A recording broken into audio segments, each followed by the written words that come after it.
I'm going to do a quick little tutorial on resining a piece. This one's going to be interesting because of the shape. I've already mixed some of the resin up.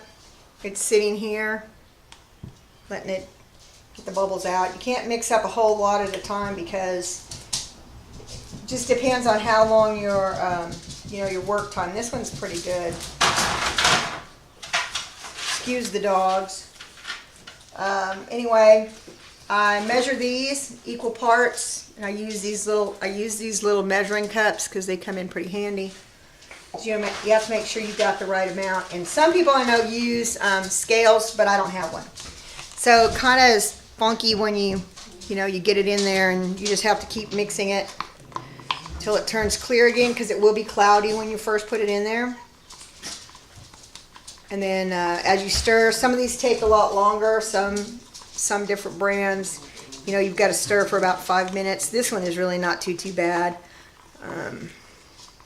Just make sure, you got to make sure there's no little streaks in the resin. If there's streaks in it, then you haven't got it mixed in good. You got to make sure you scrape the sides so you get it all.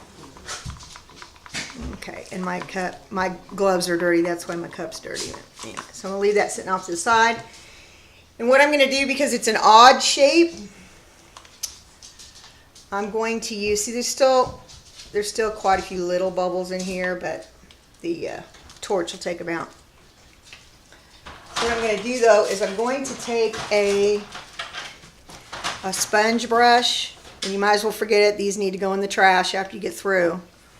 And I'm just going to kind of start to put a little bit on here, because if you don't, then it runs at really odd directions and it's going to miss some places. And we don't want it to all run into. It is self-leveling, which I guess all resin is pretty much self-leveling. I want to make sure that I get it up, in all the. And then I'm probably going to pour some on and just kind of spread it as we go. I'm holding it to keep it from. It's kind of floppy. When I've got it in, it's kind of floppy. So now I'm going to hold on to him here.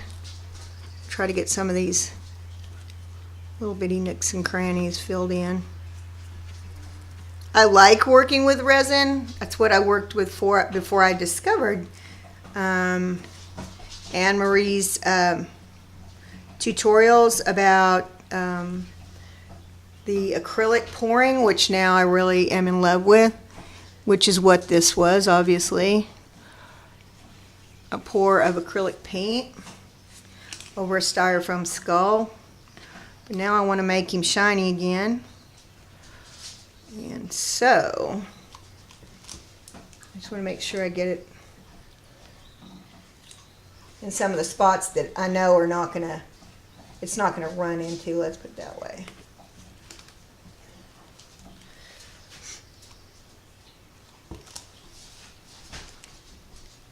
And I wear gloves. I know some people don't, but I do, because it can be an irritant to the skin, or it definitely is an irritant to the skin. Plus, it's a pain in the rear to get off your hands once you get it on.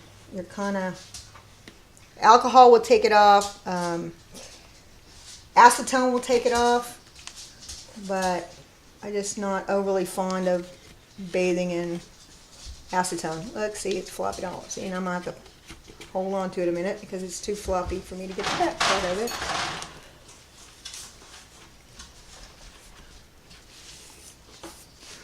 I'm not real concerned. That's why I've got the gloves on.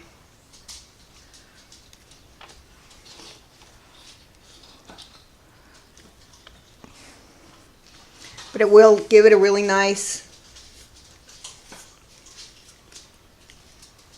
hard shine to it. And it will fill in some of the imperfections. If there's some bubbles, it will fill those in, because this is, like I said, this is styrofoam. So when it dried, it did dry with some you know, texture. More texture than I intended for it to have. I probably should have done my gesso a little bit thicker when I gessoed it, but I did not. So, such is life. You live and you learn. Like I said, this should start to now. And of course it is going to run and drip off. I'm going to just push it up here a little bit. I don't mind if it runs off, obviously it's going to.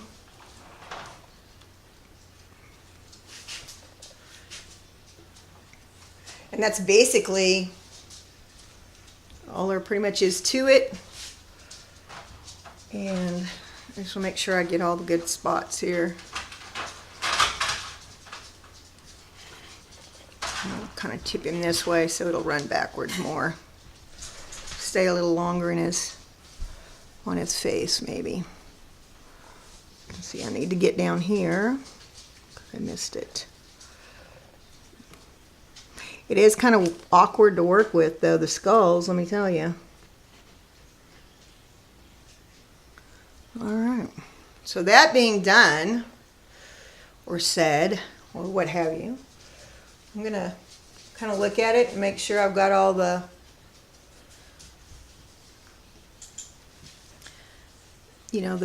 matte places covered. So when it dries, it'll be a nice shiny finish. It really didn't take much at all. I have had 2 ounces in the cup, and that's about what I've got left. So there is quite a bit of resin left. I'm going to go ahead and kind of put some more over here. And that, my friends, is that. Very easy. And then what I'm going to do now, with what I have here left over, and I don't even think I need to torch him, truthfully. I'm just going to kind of watch it, let it kind of drip, and if there's any spots that need some more, I'm going to put some more in it. And I'm going to move him out of the way real quick. Carefully. I'm going to carefully move him out of the way. Off to the side over there. And these are, as you can see, I've used these trays a million times.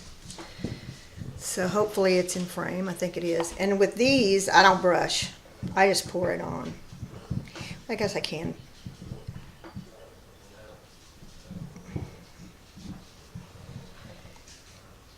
And then I'm going to go ahead and brush it just because, for expediency.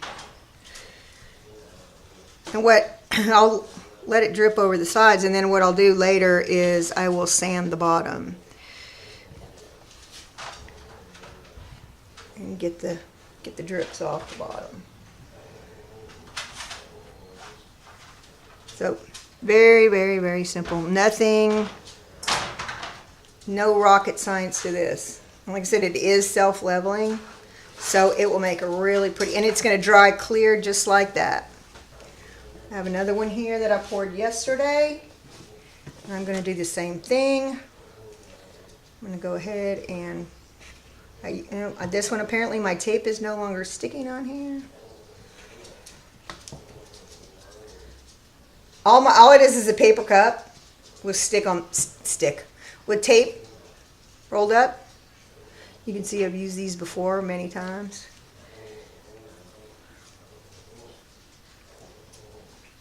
I'm going to do the same thing. I'm just going to get it on the sides.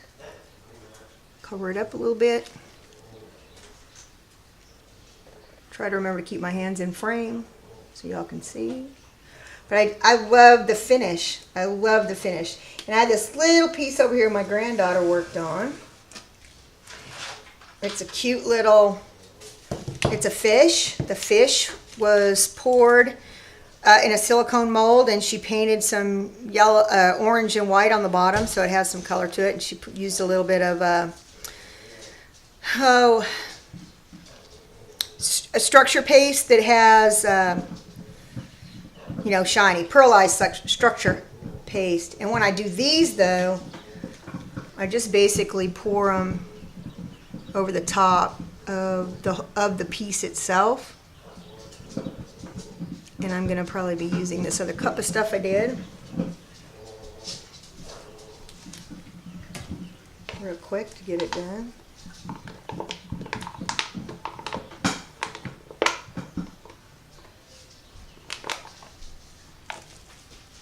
There's that one. And this is the other one that I just stirred up real quick. And I'm gonna go ahead and just pour it over the top because I don't want it, this one's kind of thick.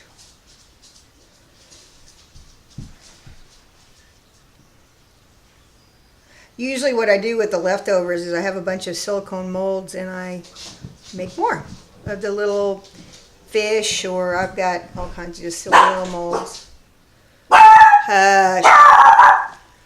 Yes, I have a barking dog. Basically, that's it. And that is my Morkie. He is noisy. I'm going to go ahead and torch it real quick. So excuse the bad dog. You know, I'm going to torch it. Make sure there's no, not burn it. Same with the other ones. Torch it. Make sure the bubbles are gone out of it. And pretty much, there you have it. That is it. And I'll talk to you later. I'm going to go see what the dogs are barking at. Bye.